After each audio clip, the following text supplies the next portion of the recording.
The Forbidden Woods. The night was dark and ominous, the moon veiled by thick clouds, casting an eerie glow on the dense woods. Five friends, daring and adventurous, ventured into the heart of the forest seeking a thrill. Mark, the leader, was known for his fearlessness. Sarah, his girlfriend, possessed a sharp wit and a keen sense of direction. Jake, the joker of the group, was always ready with a quip. Emma, the quiet artist, observed the world with a watchful eye. And finally, there was Tim, the skeptic, who scoffed at the idea of the supernatural. As the night deepened, the trees seemed to close in around them, their branches gnarled and grasping. The path that once seemed clear now twisted and turned, leading them deeper into the unknown. Laughter turned to nervous chuckles, and bravado to uneasy glances. It was Mark who first heard the whispers, faint at first. They seemed to come from all directions, carrying strange, unintelligible words. He dismissed them as a trick of the wind, but doubt had crept into his voice. Jake, always quick with a joke, now grew silent. He could feel eyes watching him from the shadows, a presence that chilled him to the bone. Eyes. Did you hear that? He stammered, his bravado replaced by a tremor of fear. Sarah, the voice of reason, took out her compass, only to find it spinning wildly, refusing to settle on a direction. This can't be right, she muttered, her brow furrowed in confusion, as hours stretched into what felt like days. Tension hung in the air, suffocating their once carefree spirits.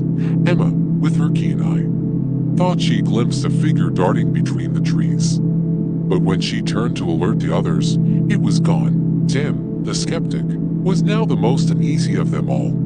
He felt a presence too, a malevolent force that seemed to encircle them. We need to turn back, he urged, his voice a desperate plea. But as they retraced their steps, the path seemed to shift and twist, leading them deeper into the heart of the haunted woods. Panic set in, and their steps quickened to a desperate pace. Then, with a sudden, gut-wrenching scream, Jake vanished before their eyes. They turned to find an empty space, where their friend once stood, as if the earth had swallowed him whole. Terror gripped the remaining four. They pushed on, their hearts pounding in their chests, the whispers growing louder and more sinister. Each step felt like an eternity, the woods closing in around them. Sarah, tears streaming down her face, clutched Mark's arm, her voice trembling. We have to get out of here. We can't stay. They ran, their breath ragged, until they stumbled upon an ancient, dilapidated cabin, its timbers groaning in the wind. Desperation overcame reason, and they rushed inside, slamming the door shut. In the suffocating darkness, they huddled together, their breaths shallow, their hearts pounding in unison. They could hear the woods around them come alive, the whispers now a cacophony of malevolent voices. And then, one by one, they felt icy fingers on their skin, a touch that chilled them to their souls. With each touch, a scream echoed through the cabin, until only silence remained. The haunted woods had claimed them all, leaving nothing but an empty cabin, swallowed by the ancient darkness. The Friday Offering. For generations, the small town of Ravenswood lived in dread of the monstrous giant that lumbered down from the mountains every Friday at the stroke of midnight. The townspeople had struck a sinister pact in exchange for sparing their homes and lives. They would provide a sacrifice, chosen by the cruel draw of lots. One fateful Friday, as the moon hung low and the air grew thick with fear, the lot fell upon young Lydia, known for her courage and cunning. With a pounding heart, she listened to the cruel pronouncement, her eyes meeting her mother's tear-filled gaze. Determined not to be a victim, Lydia plotted her escape. As the ominous hour approached, she slipped into the shadows, leaving her home behind. The night air was cold and unforgiving, but Lydia ran as if her very life depended on it, for it did. The giant descended with an earth-shaking thud, his monstrous form casting a terrifying shadow over the town. The townsfolk quivered in their homes, clutching loved ones, knowing that this night, their lives rested on Lydia's daring escape. The giant's roars shook the ground as he demanded his offering. Panic spread like wildfire through the streets. The townspeople, torn between their duty and their sympathy for Lydia, were paralyzed, but Lydia was no ordinary girl. She had spent years exploring the woods and knew their secrets, with the stealth of a shadow. She navigated the treacherous terrain, every rustling leaf and snapping twig a potential betrayal. Meanwhile, the townspeople, fearing the giant's wrath, formed a frenzied mob to find Lydia. They brandished torches and pitchforks, their faces contorted with terror and desperation. Through the inky darkness, Lydia glimpsed a cave ahead, its entrance hidden behind a curtain of twisted roots. She slipped inside, her breath ragged, her heart pounding in her chest. The cave was a maze of tunnels and shadows, a sanctuary where she hoped to evade the monstrous hand that sought her. Outside, the mob closed in on the cave, their torchlight painting the night in flickering, fiery hues. The giant's howls echoed through the woods, a cacophony of fury and frustration. As the hunt continued, Lydia's courage never waned. She crawled through narrow passages, her fingers brushing against cold, damp stone. Time seemed to stretch, each second an eternity, each heartbeat a thunderous drum. Just as hope began to wane, Lydia emerged from the depths of the cave, finding herself on a rocky precipice overlooking the town. The mob's shouts and the giant's roars echoed in the distance, a surreal symphony of chaos. With the first light of dawn breaking on the horizon, Lydia made her way down from the precipice. She knew she could never return to Ravenswood, for the town would never accept her defiance. With resolute steps, she disappeared into the unknown, leaving behind a town forever changed by the Friday offering that defied fate. The Siren's Lament. In the coastal town of Eldridge, nestled between rugged cliffs and turbulent waves, there lived a legend whispered in hushed tones around flickering fires. It was the tale of the Siren, a mermaid of unparalleled beauty, whose haunting songs echoed through the coves on moonlit nights. As autumn settled over the sleepy village, the air grew crisp and salty. Fishermen spoke of strange sights, ethereal melodies that danced along the shore, and curious lights that shimmered beneath the surface. Among them was a young artist named Caleb, known for his unyielding curiosity and a penchant for seeking inspiration in the most unconventional places. One fateful evening, as the sun dipped low and painted the sky in fiery hues, Caleb found himself perched on a weathered rock, sketching the horizon with practiced strokes. The wind carried a distant, haunting melody to his ears, and he couldn't resist the lure. With each step closer to the water's edge, the song grew sweeter, an enchanting serenade that wrapped around his heart like ivy. In the distance, he spotted her, a figure adorned in flowing pearlescent tresses, her form swaying with the rhythm of the waves. Her eyes were like liquid sapphires, deep and inviting, and her voice, so melodious, tugged at Caleb's soul like a siren's call. Mesmerized, he waded into the shallows, drawn to her like a moth to flame. "Come closer," she cooed, her voice like a cascade of crystal clear water, and Caleb, enchanted, obliged. As he approached, the first hints of disquiet crept into his mind. Her skin, once radiant and alabaster, bore faint scales that glimmered in the fading light. Her fingers, graceful and delicate, ended in webbed tendrils that brushed the surface of the sea. Yet, the spell remained unbroken. The mermaid's eyes held him captive, and her song grew more haunting, weaving a tapestry of longing and despair. Closer still, Caleb felt the water's chill crawl up his legs, sending shivers down his spine. He saw her for what she truly was, a creature of the deep, a being bound to the unforgiving sea. But it was too late. The enchantment had taken root, entwining itself with his very soul. The mermaid's face, once angelic, now held a mournful truth, the edges of her beauty fraying like a tattered tapestry. With a final, desperate plea, she stretched out her hand, fingertips brushing against his skin. "Join me, love," she implored, her voice tinged with sorrow. In that heart-wrenching moment, Caleb understood the choice he faced. He could surrender to the depths and become one with the mermaid, forever lost to the world above. Or he could turn away, breaking the spell but forsaking the haunting beauty that had captured his heart. With a heavy heart, Caleb tore his gaze from the mermaid's eyes and stumbled back onto the rocky shore, his limbs heavy with the weight of his decision. He watched as the mermaid's song grew distant, carried away by the relentless waves. From that day, Caleb was haunted by the memory of the siren's lament, forever marked by the choice he made on that fateful evening. And as he painted his canvases, he captured not only the beauty of the world above but also the melancholy of the depths below, forever entwined in a dance of light and shadow. The malevolent reliquary, in the heart of a forgotten town, nestled between decrepit buildings and winding cobblestone streets, stood a quaint antique shop known as Whispers of Time. Its owner, Madeline Blackwood, was a woman of curious disposition and a penchant for collecting oddities. Her shop was a trove of forgotten relics, each one carrying a story of its own. One gloomy afternoon, a haggard stranger entered the shop. His face obscured by shadows, he carried with him an aura of foreboding, and in his gnarled hand, he clutched a small, tarnished reliquary. The object was wrought from dark metal, adorned with sinister etchings that seemed to writhe and coil. "I've been searching for a place to leave this," the stranger rasped, his voice a haunting echo. "Its history is malevolent, and I dare not let it linger in my possession." Madeline's eyes gleamed with curiosity.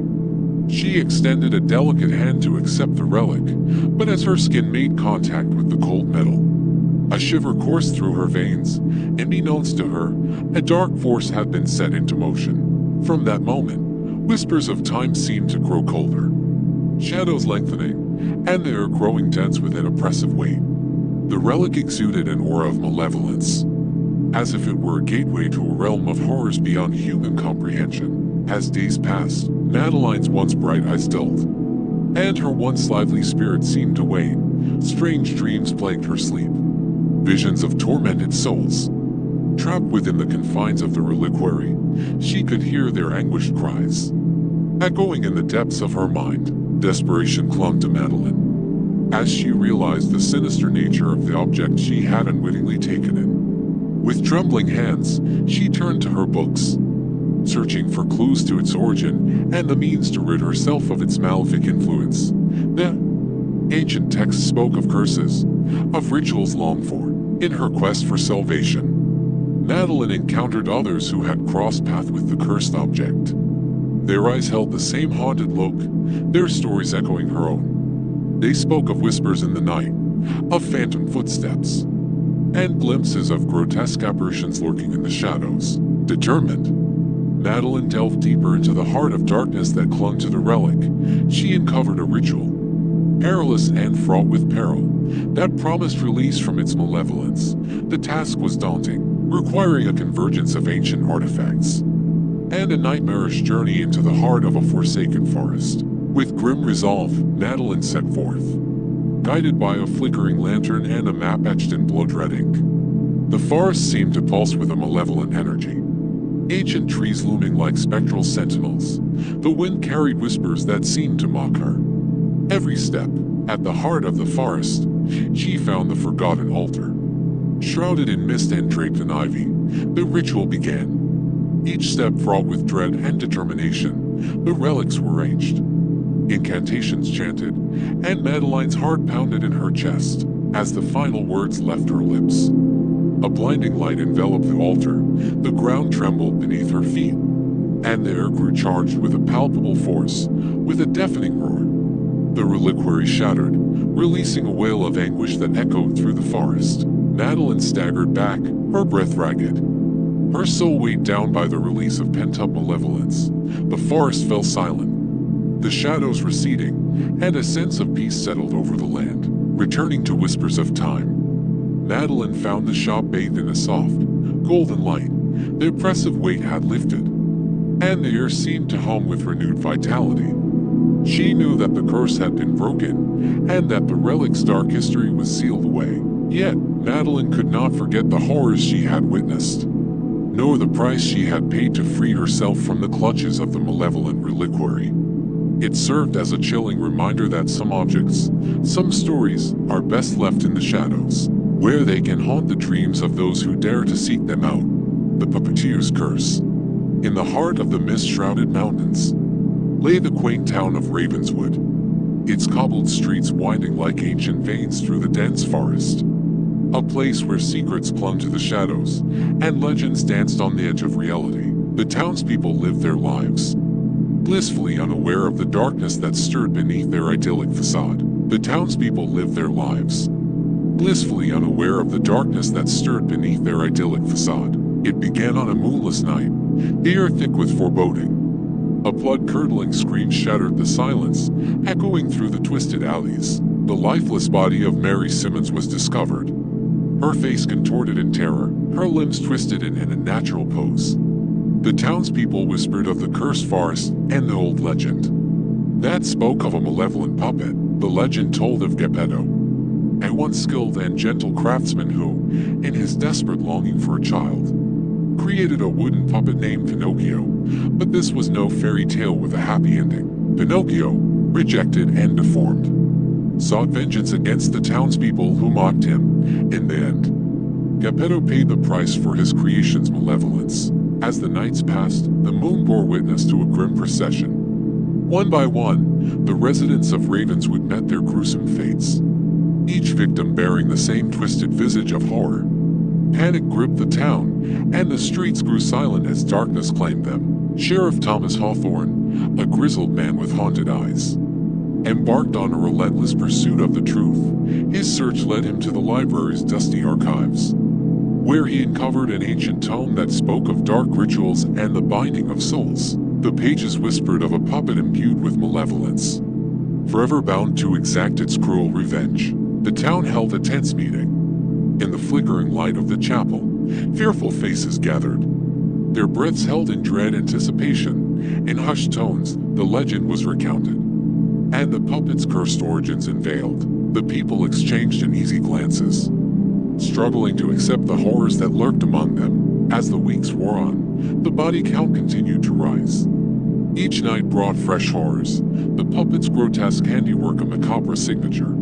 The once thriving town now lay shrouded in a suffocating aura of dread. Sheriff Hawthorne, undeterred by the mounting terror, delved deeper into the darkness.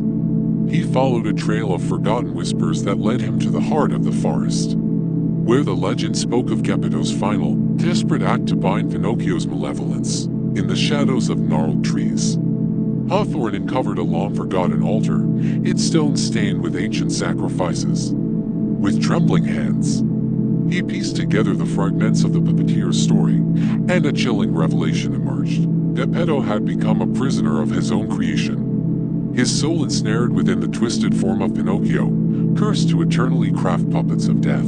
The sheriff knew there was only one way to end the nightmare that plagued Ravenswood. With grim determination, he set to work, crafting a puppet in the image of Pinocchio, imbued with the essence of the forest's malevolence. This dark creation would be the vessel to free Geppetto's tormented soul. On the fateful night when the moon hung low, casting long shadows over the desolate streets, the townspeople gathered in the heart of the forest, with torches held high. They watched as the puppeteer's curse unfolded before their eyes. The puppet, a grotesque parody of the legend, stood silent and expectant as the final incantation fell from Sheriff Hawthorne's lips. The puppet's eyes flickered with a malevolent light. A tremor passed through the earth, and the forest seemed to exhale a long-held breath. Geppetto's tormented spirit emerged, his eyes reflecting a mix of sorrow and gratitude. With a final, shuddering breath, Pinocchio crumbled, his cursed form disintegrating into ash. The nightmare was over, and Ravenswood was released from its suffocating grip. The townspeople, hearts heavy with the weight of their dark history, returned to their lives, forever marked by the horrors they had witnessed.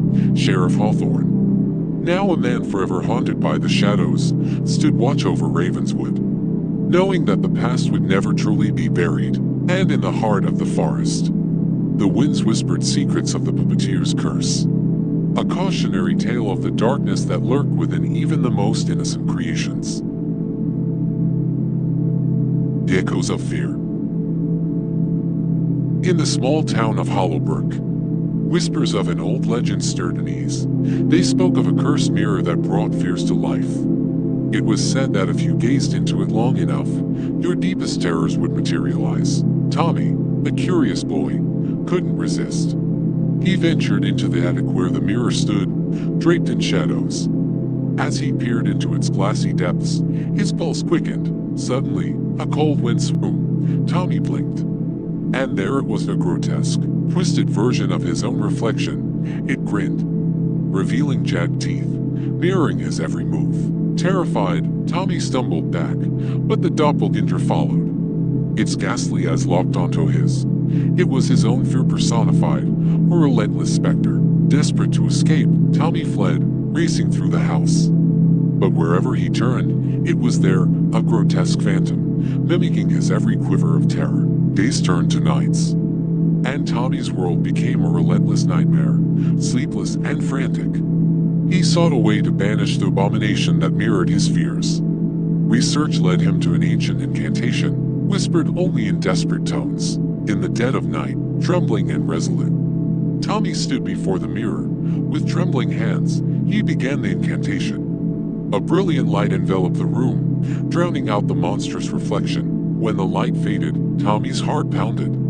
And sure of what he'd find, the mirror was clear, its surface devoid of the haunting apparition. Relief washed over him like a tidal wave, but the legend persisted, echoing in his mind. Tommy knew he would never forget the chilling dance with his deepest fears, forever etched into his soul. From that day on, the mirror remained veiled in the attic, a silent sentinel of the echoes of fear, waiting for another curious soul to dare to peer into its abyss.